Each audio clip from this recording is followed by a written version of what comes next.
Hello friends, இந்த வீடியோவில் இன்றைக்கி என்ன பார்க்க போகிறோம் அப்படின்னு பார்த்தீங்கன்னா, TNTET பேப்பர் 1 நியமன தேர்வுக்கான மேக்ஸ் கொஷின் தான் பார்க்க போகிறோம். இன்றைக்கான வினா என்ன அப்படின்னு பார்க்கலாம். ஆண்டிற்கு 5% என வட்டிக்கு விடப்பட்ட ஒரு தொகையின் இரு ஆண்டிற்கான கூட்டு வட்டிக்கும் தனி வட்டிக்கும் இடையேயான வித்தியாசம் ரூபாய் 35 எனில் அத்தொகையின் மதிப்பு. ஆண்டிற்கு 5% வட்டிக்கு விடப்பட்ட ஒரு தொகை, அந்த தொகை நம்மளுக்கு தெரியாது. 2 ஆண்டிற்கான கூட்டு வட்டிக்கும் தனி வட்டிக்கும் உள்ள வித்தியாசம் எவ்வளோ அப்படின்னா 35 ரூபா. அந்த தொகை என்னன்னு கேட்டிருக்காங்க. இதுக்கு ஃபார்முலா இருக்குது, ஃபார்முலா யூஸ் பண்ணி நம்ம சம் போடலாம். ஓகேங்களா? சரி, இது எப்படி போடலான்னு பார்க்கலாம். 2 ஆண்டுகளுக்குன்னு கொடுத்துருந்தாங்கன்னா, இந்த பாருங்கள், கொஸ்டினில் 2 ஆண்டுகளுக்கான கூட்டு வட்டின்னு கேட்டிருக்காங்க. கூட்டு வட்டிக்கும் தனி வட்டிக்கும் இடையேயான வித்தியாசம்னு கேட்டிருக்காங்க. அதுக்கு ஃபார்முலா என்னென்னா, 2 ஆண்டுகளுக்கான கூட்டு வட்டிக்கும் தனி வட்டிக்கும் இடையேயான வித்தியாசம் CI minus SI P equal to P into R/100 the whole square. CISA என்னென்னா காம்பவுண்ட் இன்ட்ரெஸ்ட்டு, சிம்பிள் இன்ட்ரெஸ்ட், அதாவது கூட்டு வட்டி தனி வட்டி. வித்தியாசம்னா ரெண்டுத்தையும் மைனஸ் பண்ணணும். ஓகேங்களா? அதுக்கு ஃபார்முலா என்னென்னா P into R/100 the whole square. இதில் Pன்றது அந்த தொகை அசல். ஓகேங்களா? Rன்றது வட்டி வீதம், ஆண்டுன்றது அந்த 2 ஆண்டுகள். அது அந்த ஃபார்முலாவிலே வந்துடும். இப்போ ரெண்டுத்துக்கும் உள்ள வித்தியாசம் அவங்க கொடுத்துட்டாங்க. எவ்வளோ ரூபாய்னு 35 ரூபா. அதுக்கு பதிலாக நம்ம 35ன்னு அந்த இடத்துல போடுறோம். CI மைனஸ் SIக்கு பதிலாக. இந்த P நம்மளுக்கு தெரியாது, R நம்மளுக்கு தெரியும். 5% ஆண்டுக்கு 5% வட்டி வீதம். ஓகேங்களா? அப்போ 5/100 த ஹோல் ஸ்கொயர். அப்போ இது 2 ஸ்கொயர் இருக்குது, மேலே ஸ்கொயர் இருக்குனால அது 2 தடவை கீழே இருக்குது. அந்த 2 நம்பரையும் பெருக்கணும். 5 × 5 100 × 100.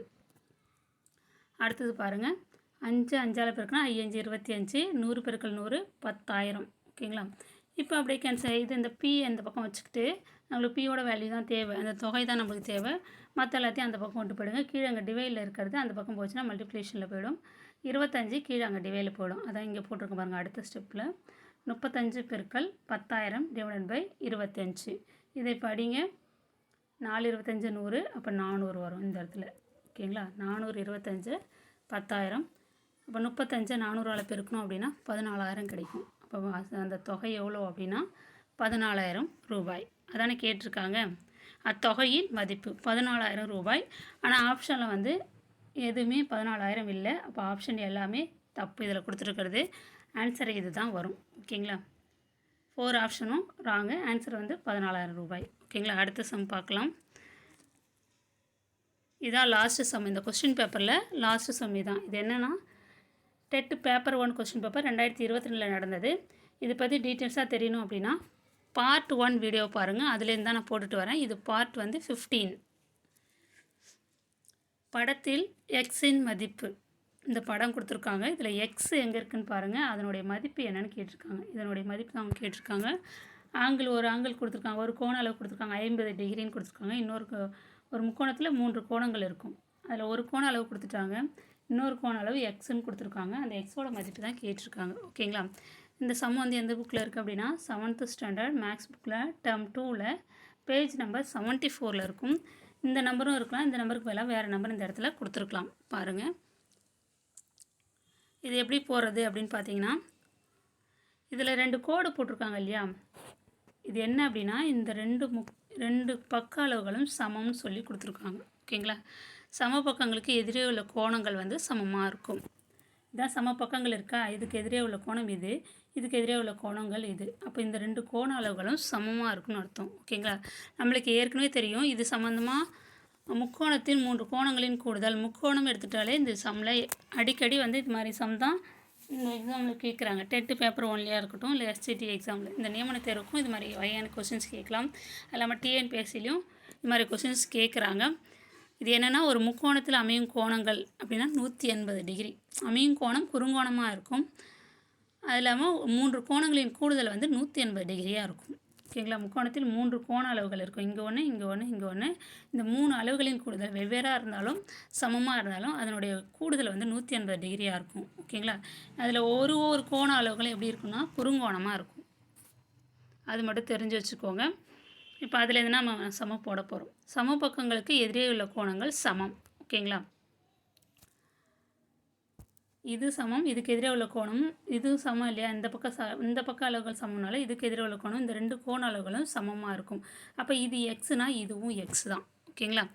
ஆங்கிள் இதான் ஆங்கிள் பிக்யூஆர் பிக்யூஆர் வந்து எக்ஸ்னாலும் ஆங்கிள் பிஆர்கியூ இதுவும் வந்து எக்ஸ் தான். அப்போ ரெண்டுமே சமமாக இருக்கும். அப்போ ஒரு முக்கோணத்தின் 3 கோணங்களின் கூடுதல் 180 டிகிரி நம்மளுக்கு தெரியும். அதில் ஒரு கோண அளவு கொடுத்துட்டாங்க 50 டிகிரி. இப்போ 180லேருந்து 50 கழிக்கணும். கழிச்சோன்னா மீதி எவ்வளோ இருக்கும் அப்படின்னா 130 இருக்கும். அப்போ ரெண்டுமே எக்ஸு ரெண்டுமே ஈக்குவலாக பிரிக்கணும். 130ல் பாதி எவ்வளவோ ரெண்டுத்தையும் இது பிரித்து போட்டுக்கணும். இங்கே இந்த கோணமும் இந்த கோணமும் சமம்னால இது 2ஆல் ஊற்றிங்கன்னா 65 வரும். அப்போ இது 65 இது 65 டிகிரி. ஓகேங்களா? அப்படி தான் ஆன்சர் போடணும். இதை போட்டிருக்கேன் பாருங்கள். இதில் angle PQR equal to angle PRQ equal to X ரெண்டுமே ஈக்குவல். அப்போ மேலே நம்மளுக்கு தெரியும் கியூபிஆர் அப்படின்றது 50 டிகிரி. அது நான் போட்டிருக்கேன். முக்கோணத்தின் 3 கோணங்களின் கூடுதல் ஈக்குவல் டு 180 டிகிரி. அந்த ஆங்கிளை நான் கொஞ்சம் எழுதியிருக்கேன். நீங்கள் ஸ்ட்ரெயிட்டாகவே அதை நீங்கள் போட்டுக்கலாம். 50 degree plus x plus X ரெண்டுமே எக்ஸ் இல்லையா? ஈக்குவல் தானே? Equal to 180 degree. அப்போ எக்ஸ் ஆட் பண்ணால் 2x ஈக்குவல் டு 180 டிகிரி. இந்த 50 அந்த பக்கம் போயிட்டோம்னா 130. 2x equal to 130 degree. அப்போ எக்ஸ் ஈக்குவல் டு 130/2. அப்போ எக்ஸோட வேல்யூ 65. இப்போ ஒரு பக்கம் அளவு வந்து 65னாலும் இன்னொரு பக்கம் அளவு அதுவும் எக்ஸ் தான். ரெண்டுமே ஈக்குவல் தானே? அதனால் அதுவும் 65 டிகிரி. இப்போ 3 கோண அளவுகளுக்கு மூணுத்தையும் கூட்டினீங்கன்னா உங்களுக்கு 180 வந்துடும். ஆப்ஷனில் எங்கே இருக்குதுன்னு பாருங்கள். ஆப்ஷன் சியில் இருக்குது. ஆப்ஷன் சி 65 டிகிரி தான் கரெக்டான ஆன்சர். இந்த 2 சம்லேயும் ஏதாவது டவுட் இருந்ததுன்னா கமெண்ட்ஸில் தெரிவிங்க. இதோட இந்த கொஸ்டின் பேப்பர் முடிஞ்சிருச்சு. அடுத்த கொஸ்டின் பேப்பர் வந்து 17/10/2022 ஆஃப்டர்நூனில் நடந்த கொஸ்டின் பேப்பர் பற்றி பார்க்கலாம். இதுக்கு முன்னாடி நான் 6 கொஸ்டின் பேப்பர் வந்து நான் சால்வ் பண்ணி போட்டிருக்கேன். ஒவ்வொரு கொஸ்டின் பேப்பர்லேயும் 30 கொஸ்டின்ஸ் இருக்கும்.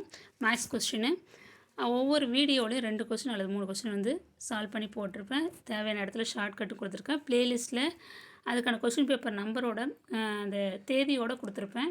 நீங்கள் அதை பாருங்கள். ஓகேங்களா? உங்களுக்கு யூஸ்ஃபுல்லாக இருக்கும். எல்லாமே வந்து 10ஆம் வகுப்புக்குள்ளே இருக்கிற மேக்ஸ் புக்கில் இருக்கக்கூடிய சம் தான் கேட்டிருக்காங்க. கொஞ்சம் சில சம்ஸ்லாம் வந்து நம்பர் மாற்றி கேட்டிருக்காங்க. சில சம் வந்து நம்மளே போடுற மாதிரி கொடுத்துருக்காங்க. ஓகேங்களா? இந்த வீடியோ உங்களுக்கு பயனுள்ளதாக இருக்கும்னு நான் நம்புகிறேன். Thank you friends.